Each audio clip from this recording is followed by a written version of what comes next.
अगर यही मैथ्स पढ़नी है तो एसएससी और सीयूईटी में क्या फ़र्क रहा। और अगर ये जीके जीएस का सिलेबस है तो यूपीएससी दे लेते हैं, सीयूईटी क्यों दे रहे हैं। और डोमेन सब्जेक्ट में नई पुरानी दो एनसीईआरटी आने वाली है। तो आ जाओ बच्चों, लेके चलती हूँ तुमको सीयूईटी 2025 की दुनिया में, जहाँ पे तुमको जानने को मिलेगा कि तुमको क्या पढ़ना है, क्या नहीं पढ़ना है, कितना पढ़ना है, कैसे पढ़ना है। तो आइए जानते हैं आगे की कहानी। तो हाय बच्चों, welcome back to CUET Byter 24/7। मैं हूँ आयुषी मैम और मैं आपका स्वागत करती हूँ सबसे इंपॉर्टेंट वीडियो फॉर सीयूईटी 2025। क्योंकि कहते हैं बच्चों, अगर आपको एक बिल्डिंग बनानी है तो उसका नक्शा होना बहुत इंपॉर्टेंट है। तो ऐसे ही अगर आपको किसी एग्जाम को क्रैक करना है तो उसके लिए एटलीस्ट आपको ये पता होना चाहिए कि उस एग्जाम में क्या पूछा जाएगा, क्या सिलेबस है, कहाँ से सवाल आएंगे, कितने सेक्शंस हैं। और अक्सर देखा गया है, क्योंकि सीयूईटी नया एग्जाम है, बहुत सारे बच्चे आखिर तक यही नहीं जानते कि एग्जाम कितने सेक्शन में डिवाइडेड है, क्या सेक्शन में क्या सवाल आते हैं, वो सेक्शन किस सब पार्ट में डिवाइडेड है, और मैम मेरा सिलेबस क्या है। और अक्सर इस लैक ऑफ अवेयरनेस की वजह से आप लोग पूरी तरीके से एक 100% अटेम्प्ट अपना एग्जाम में नहीं दे पाते हैं। तो ये वीडियो आपको सेव करना है, शेयर करना है और लाइक करना है, ताकि सारे बच्चे जो सीयूईटी का एग्जाम देने जा रहे हैं उन तक ये क्लैरिटी पहुंचे कि मैम सीयूईटी 2025 का क्या रिवाइज्ड और कंप्लीट सिलेबस है। So let's get started with the video. CUET का एग्जाम बच्चों 3 सेक्शंस में डिवाइडेड होता है, जिसमें पहले होता है लैंग्वेज, जिसमें आपके 2 सेक्शंस होते हैं। एक होता है लैंग्वेज 1, एक होता है लैंग्वेज बी। लैंग्वेज ए आपकी जनरली वो लैंग्वेजेस होती हैं जो आपकी हम लोगों की डे टू डे लाइफ में बोलने वाली लैंग्वेजेस, जैसे आपकी इंग्लिश हो गई, हिंदी हो गई, पंजाबी हो गई, राइट। ऑल दीज लैंग्वेजेस आपकी लैंग्वेज ए कैटेगरी में आती हैं। और दूसरे सेक्शन में वो लैंग्वेजेस आती हैं जो आपकी फॉरेन लैंग्वेजेस होती हैं। उसके बाद होता है बच्चों सेक्शन नंबर बी, जिसमें आपके होते हैं डोमेन सब्जेक्ट्स, जिनमें आप मेन एग्जामिनेशन देते हैं, वो सब्जेक्ट्स जो आप क्लास 12th में पढ़ते हैं। और एक नया सेक्शन होता है बेटा सेक्शन नंबर सी, जो होता है जनरल टेस्ट। अब सवाल मैम ये है कि मैम ये तीनों में से कौन कौन से पेपर देने होते हैं, इन तीनों का क्या सिलेबस होता है, मुझे कितने एग्जाम देने कंपलसरी है, क्या मैं सब्जेक्ट रख सकता हूं। तो वो सभी जवाब आपको यहाँ पर इस वीडियो में मिलने वाले होंगे।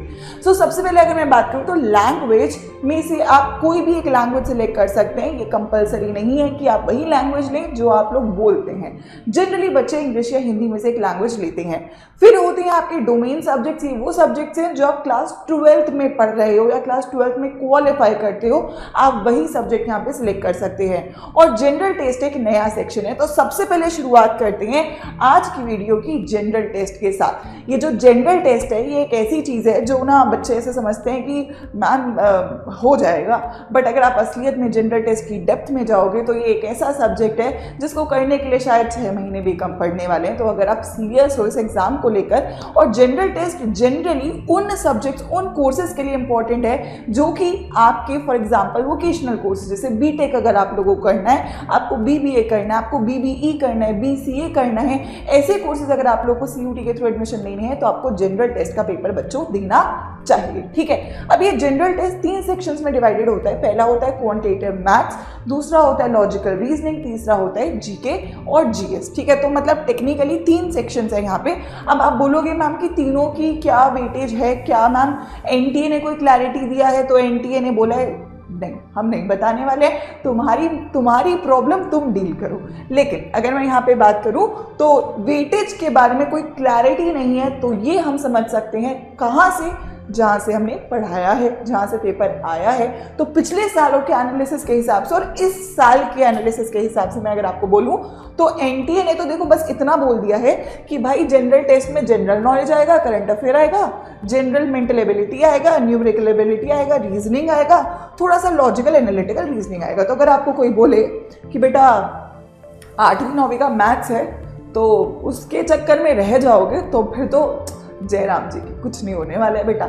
लेकिन आपको समझना पड़ेगा कि ये तो बस क्या है, कवर पेज है, इसके अंदर किताब बाकी है। तो किताब जाननी बहुत इंपॉर्टेंट है। ठीक है, तो अगर मैं यहाँ पे बात करूँ आपकी मैथ्स की, तो रफली आप लोगों की इस साल क्वांटिटेटिव मैथ्स और आपका लॉजिकल रीजनिंग से 15 से 16 17 सवाल देखे गए और करंट अफेयर से ज़्यादा सवाल 20 से 25 सवाल देखे गए। लेकिन उससे पहले जब ये पेपर आपका मल्टीपल शिफ्ट्स में होता था तो काफ़ी वेरिएशन देखने को मिला। जैसे स्टार्टिंग के शिफ्ट्स में क्वांटिटेटिव मैथ्स के ज़्यादा क्वेश्चंस थे, अराउंड आपके 30 के आसपास सवाल थे। उसके बाद बीच में जब पेपर थोड़ा और आगे बढ़ा तो आपका रीजनिंग के सवाल बढ़ गए, और जब पेपर एंड की तरफ बढ़ रहा था तो आपके जीके के सवाल ज़्यादा बढ़ गए। तो बेसिकली ये देखने को मिला था आपके 2023 वाले जो एग्जाम्स रहे हैं जिसमें आपके बहुत सारे पेपर हुआ करते थे, लेकिन इस साल आप लोगों का एक ही पेपर था, तो उसमें उन्होंने जो वेटेज था 15, 15, 20 ऐसे करके इसको डिवाइड किया था। तो हमारे लिए तो तीनों ही सेक्शंस इंपॉर्टेंट है। अगर आप यहाँ पे जानना चाहते हो कि मैम क्या सिलेबस है तो एक बार जरा गौर फरमाइए, क्योंकि एनटी ने जो लिखा है वो पूरी कहानी नहीं है। पूरी कहानी ये टॉपिक्स हैं जो आपको पढ़नी है। अगर मैं क्वांटिटेटिव मैथ्स की बात करूँ तो सिलेबस कुछ इस प्रकार दिखता है: ratio, proportions, problem, time, work, partnership, percentage, simple. मतलब ये ऐसे टॉपिक्स हैं, ऑल्दो आप बोलोगे मैम परसेंटेज तो हम पहले भी पढ़ते हैं, compound interest, profit loss, relative speed, speed and distance, race, average, ये वो टॉपिक्स हैं जो दिखने में आसान लगते हैं, लेकिन जब ये पेपर में आते हैं तो अच्छे अच्छे जो बच्चे होते हैं वो भी परेशान हो जाते हैं, क्योंकि ये जो एग्ज़ाम है ये एक टाइम बेस्ड एग्जामिनेशन है। ये जो टॉपिक्स हैं ये आप अपनी कोर मैथमेटिक्स में नहीं पढ़ते हैं। सो ये कॉम्पिटिटिव लेवल मैथ्स होता है जो आपके पेपर में क्वांटिटेटिव मैथ्स के सेक्शन में पूछा जाता है। तो ये करने के लिए सही तरीके की प्रैक्टिस बहुत इंपॉर्टेंट है, ठीक है। खत्म नहीं होता है यहाँ पे number system, mensuration, height and distance, average, geometry, DI, statistics, HCF, LCM, coordinate geometry. तो मतलब कुल मिला के रफली ये 25 टॉपिक हैं बच्चों जो आपके क्वांटिटेटिव मैथ्स में आते हैं। आपके पास ये होना चाहिए, इसीलिए मैंने बोला ये वीडियो आपके लिए काफ़ी इंपॉर्टेंट है। जहाँ पर भी आप पढ़ रहे हो स्क्रीनशॉट लगा लो या फिर इसको अपने नोट्स में लिख लो, ताकि आप इन सभी टॉपिक्स को कवर कर रहे हो। इट इज़ नॉट अबाउट कि आपको केवल 9, 10th का मैथ्स आना चाहिए, आपको ये सारे टॉपिक्स। और कहते हैं भैया SSC में आता है, बैंकिंग में आता है ये वाला मैथ्स, तो मैम क्या फ़र्क होगा? तो लेवल का थोड़ा फ़र्क हो सकता है, लेकिन स्टिल अच्छा लेवल CUT में पूछा जाता है। इस बार सबसे ज़्यादा परेशान बच्चे GT और लैंग्वेज में हुए थे, क्योंकि एग्ज़ाम में टाइम बच्चों को कम पड़ गया था। ये कहानी क्वांटिटेटिव मैथ्स की है बच्चों, ठीक है। लेकिन अगर मैं बात करूँ लॉजिकल रीजनिंग की, तो वो क्या छोटी कहानी है? नहीं, वो भी छोटी कहानी नहीं है। उसमें भी पूरा सिलेबस जो आपके SSC बैंकिंग का होता है, ऑलमोस्ट वही सारे टॉपिक्स पूछे गए हैं CUT के अंदर भी। क्या आप इसको 2 महीने में पढ़ के कर सकते हो? नहीं। अगर कोई बच्चा ऐसे कोर्सेज में जाना चाहता है जो मैंने आपको बोले, BTech है, BBA है, BBE है, ठीक है, BCom ऑनर्स में भी आप लोग GT के थ्रू एडमिशन ले सकते हैं, BA प्रोग्राम में भी आप GT के थ्रू एडमिशन ले सकते हैं। सो अगर आप लोग इन कोर्सेज में जाना चाहते हैं तो GT आपको प्रिपेयर करना पड़ेगा, ठीक है।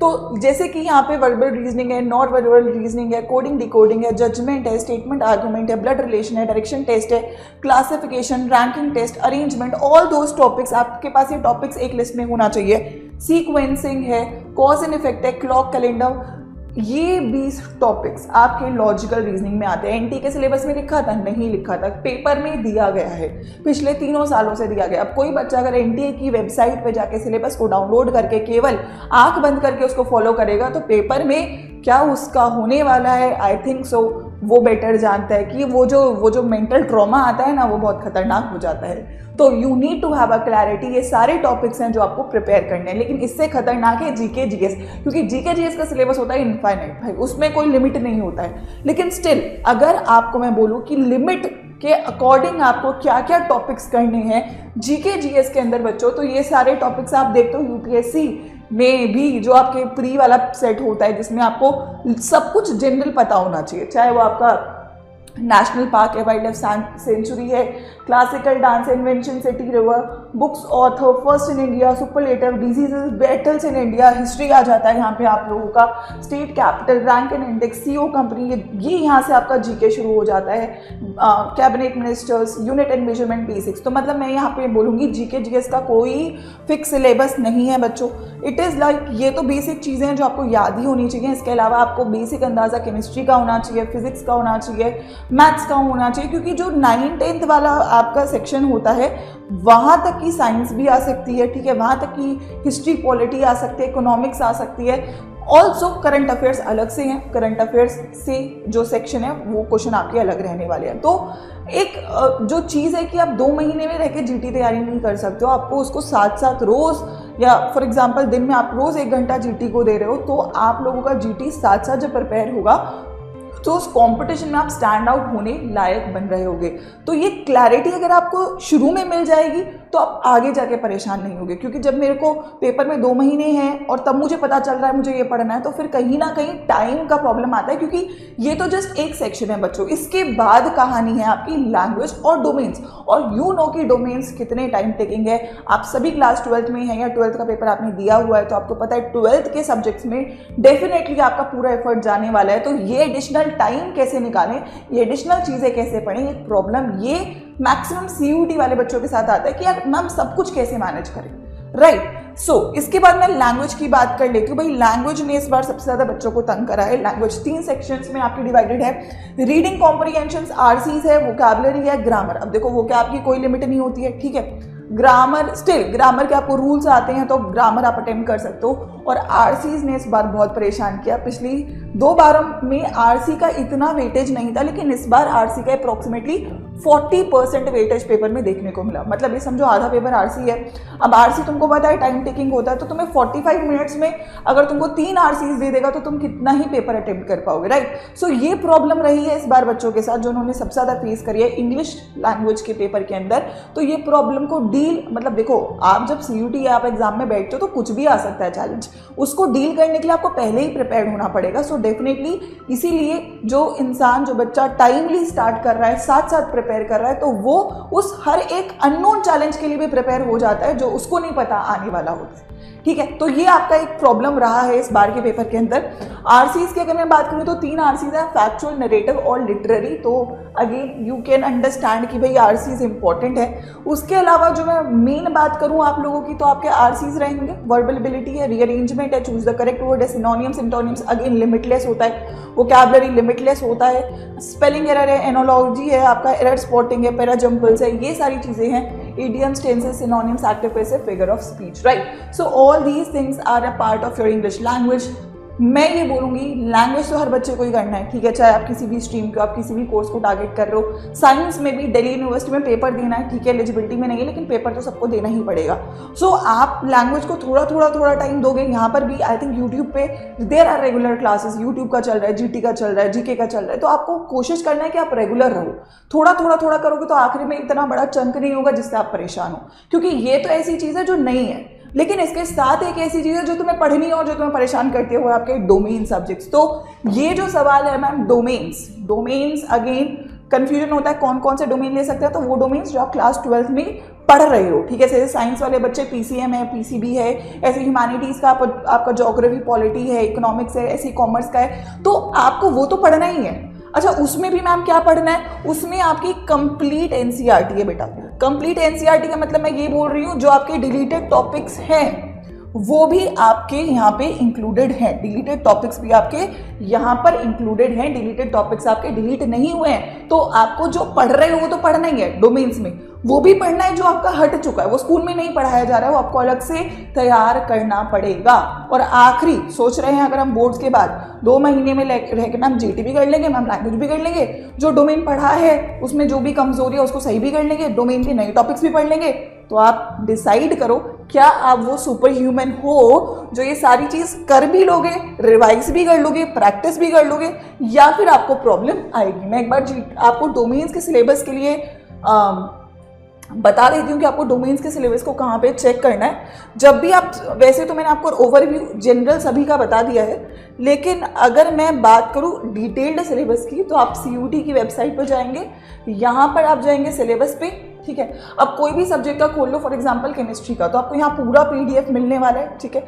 आप देखोगे यहाँ पे सारे 16 चैप्टर्स हैं और आपकी NCERT में 10 चैप्टर्स हैं। So you need to make sure कि आपको ये सब करना है, ठीक है। तो सिंपल सा फंडा ये है, अगर आप अपने आप को सुपर ह्यूमन समझते हो तो डेफिनेटली आप अपने टाइम पे चीज़ों को करो, लेकिन अगर आप एक ऐसी स्टूडेंट हो जिसको रिस्क नहीं लेना है, जिसको चीज़ें सही से करनी है, तो उन सभी बच्चों के लिए मेरा एक ही सजेशन है, please take help of a team. जो आप लोगों को इसमें हेल्प कर सकती है, आपको सिलेक्शन दिला सकती है, लेकिन वो भी सिलेक्शन तभी बच्चों दिला सकती है जब आप खुद के लिए सीरियस हो, आप खुद मेहनत करना चाहते हो। डायरेक्शन देना, रिसोर्सेज देना, हेल्प करना और गाइडेंस देना वो हमारा काम है, लेकिन करना आपको पड़ेगा, पेपर भी आपको ही देकर आना पड़ेगा। तो करने इस चैलेंज को पार आपके पास है CUET की इंडिया की बेस्ट फैकल्टीज, जो आप लोगों की इस चैलेंज को करने वाली होंगी डेफिनेटली आसान। डिसाइड आपको करना है किस टीम का आप लोग हिस्सा हैं। तो अगर आपको करनी है अपनी CUET 2025 की तैयारी शुरू,